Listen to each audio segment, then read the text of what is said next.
Olá, estudantes! Bem-vindos à videoaula do módulo 3 da disciplina de Administração de Produção e Operações. Eu sou a professora Caroline Foscaches, professora responsável pela disciplina. Título do módulo 3, Planejamento e Controle. O objetivo de aprendizagem do módulo 3 é o seguinte: conhecer as atividades básicas de planejamento e controle da produção, sendo capaz de operacionalizá-las. Então, eu vou apresentar para vocês quais são as atividades básicas para planejamento e controle, para que vocês possam conhecê-las e também operacionalizá-las no ambiente de vocês. Para isso, o módulo 3 ele é dividido em 4 unidades, que são elas. Unidade 1, Planejamento e Controle da Produção. Unidade 2, Gestão da Capacidade Física. Unidade 3, Planejamento de Recursos. E unidade 4, Produção Enxuta. Vamos iniciar, então, com a unidade 1, Planejamento e Controle da Produção. Texto base, o livro do Slack, Brandon Jones e Johnston, Administração da Produção, 8ª edição, São Paulo, Editora Atlas, de 2018, páginas 351 a 388. Começaremos falando, então, do que é planejamento e controle da produção. Planejamento e controle da produção é o processo de gerenciar as atividades da operação produtiva de forma a satisfazer de modo contínuo a demanda dos consumidores, no que a gente trata de volume de quantidade, o tempo estabelecido para que esse produto chegue até ele e a qualidade requerida deste produto. Então, é como se eu fizesse uma ponte entre a demanda e o suprimento, buscando atender essa demanda sempre de forma constante. Para que esse atendimento aconteça, algumas atividades são necessárias. E aqui, então, a gente tem as atividades de planejamento e controle. Quais são essas atividades? Atividade de carregamento. A atividade de carregamento vai determinar a quantidade a ser feita, né? Então, a alocação de trabalho a ser estabelecida para que uma determinada demanda seja suprida. Atividade de sequenciamento, né? Então, eu preciso estabelecer em qual ordem as tarefas elas serão executadas, e existe aí uma diversidade de ordens de sequenciamento, né? Temos o primeiro que entra, o primeiro que sai. Nesse caso, o primeiro cliente que chegou à unidade, ele precisa ser atendido primeiro. Temos o critério último que entra, primeiro que sai. Temos o critério data prometida. Então, eu vou começar trabalhando por aqueles projetos no qual eu tenho que entregar antes. Critério como operação mais curta, né? Então, eu começo fazendo as operações que demoram um tempo menor, ou operação mais longa. Então, existe uma diversidade de sequenciamento a ser utilizada na operação, e eu preciso, então, tomar a decisão de qual tipo de sequenciamento utilizar. Programação me dá uma ideia de programação da produção, quando um determinado trabalho deve ser iniciado para poder entregar numa determinada data.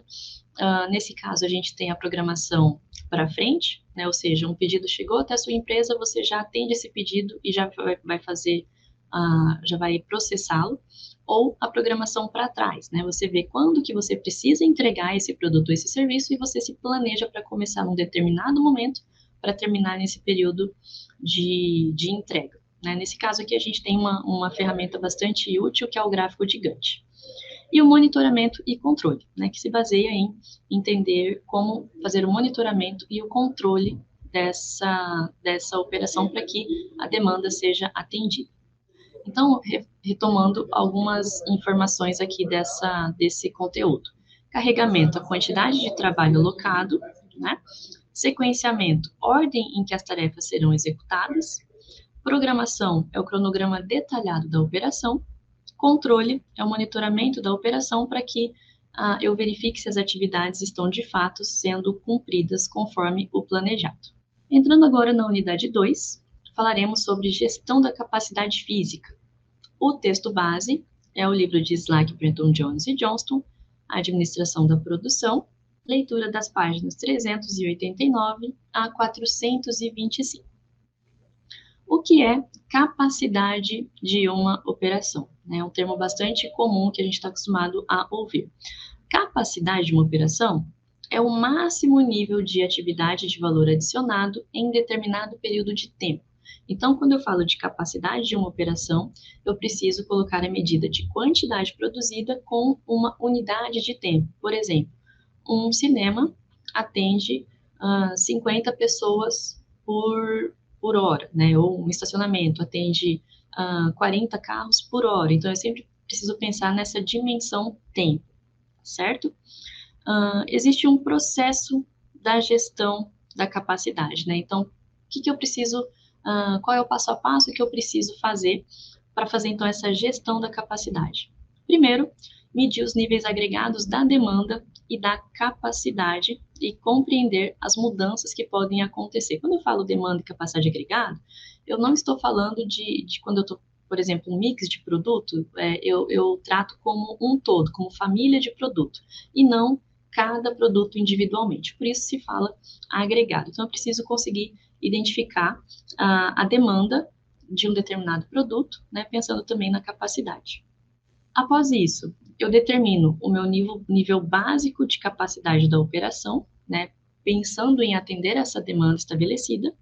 Em seguida, eu vou identificar e selecionar métodos para lidar com as divergências entre a demanda e a capacidade. Então, eu tenho algumas opções para cumprir o atendimento à demanda, né? Então, muitas vezes a operação ela possui aí uma sazonalidade ao longo de um determinado tempo, e eu preciso pensar em como cumprir essas divergências, essas diferentes demandas ao longo de um determinado período. Eu posso produzir um produto de forma constante, né? E aí o produto que fica em estoque compensa uma maior demanda no período futuro.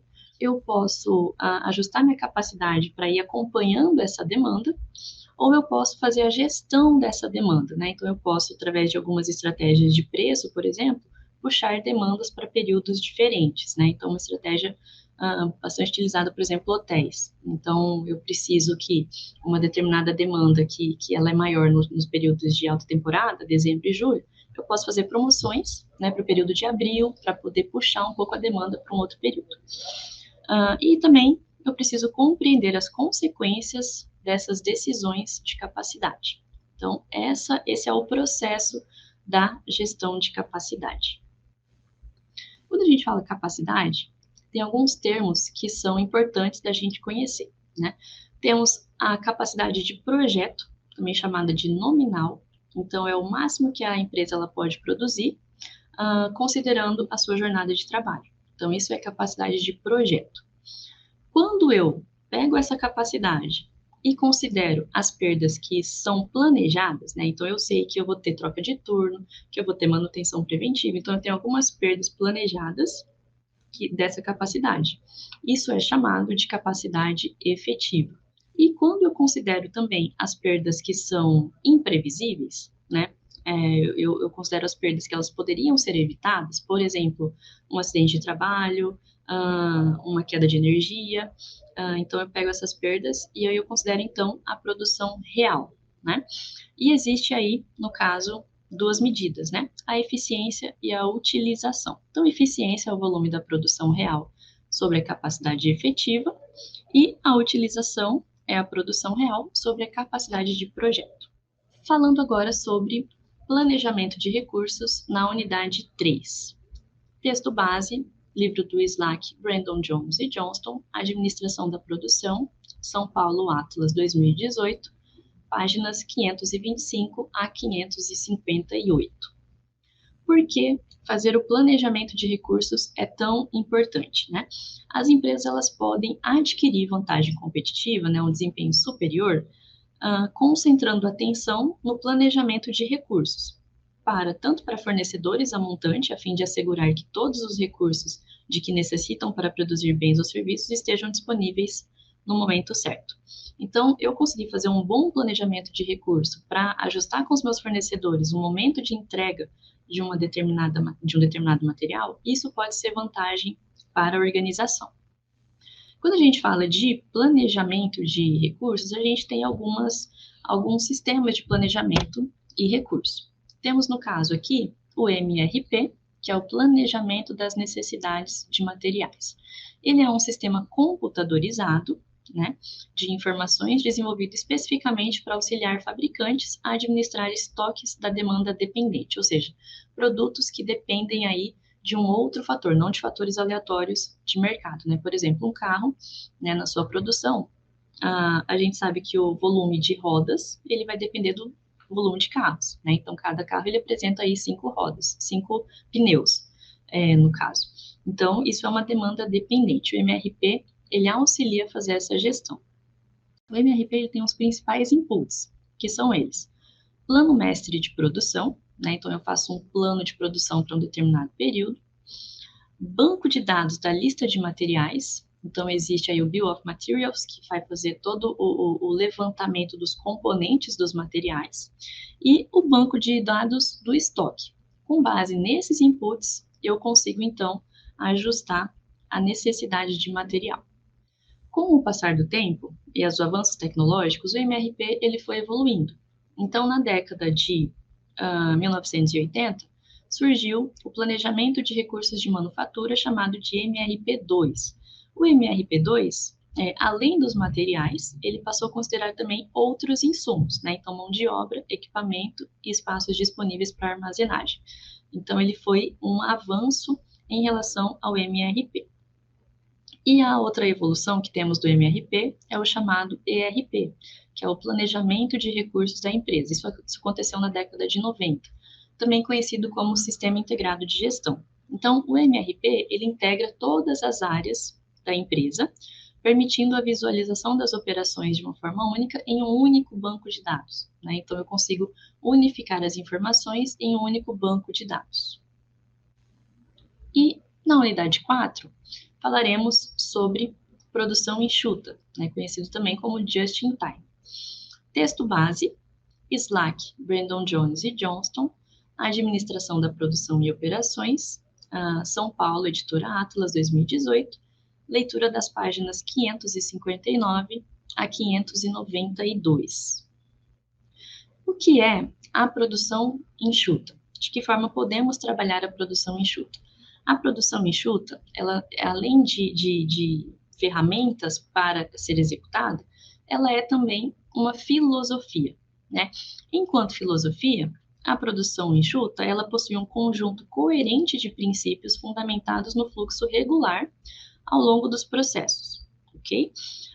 E eu tenho 3 questões-chave dessa filosofia da produção enxuta, né? É muito importante considerar envolvimento dos funcionários na operação, um impulso para melhoria contínua e eliminação de desperdício. Então, como filosofia, existem alguns princípios. Além de ser uma filosofia, a produção enxuta, ela é também um método de planejamento e controle da produção. Muitas ideias referem-se a como os itens fluem ao longo da produção e como os gerentes podem gerenciar esse fluxo. Planejamento e controle enxutos usam diversos métodos para atingir um fluxo sincronizado e reduzir o desperdício. Quando a gente fala de produção enxuta, a gente fala muito de controle puxado, né? Então, ao invés de um sistema de produção empurrado, onde cada unidade vai produzindo a sua parte e vai empurrando para os próximos estágios, na produção enxuta, a gente tem uma produção sob demanda. Então, o estágio A, ele só vai enviar produto para o estágio B quando for solicitado, né? E assim sucessivamente. Então, a gente tem aí um controle puxado.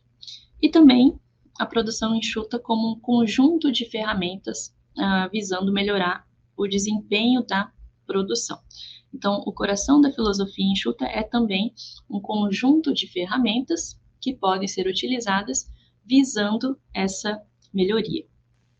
Então, a gente pode dizer que a produção enxuta, ela visa atender instantaneamente a demanda, né? Então, quando a produção ela se inicia a partir de uma demanda estabelecida, um sinal da demanda, pensando em qualidade perfeita. Por quê? Porque a gente quer atender a demanda e com o menor desperdício possível. Então, a produção enxuta ela também visa acabar com o desperdício e, com isso, também o baixo custo.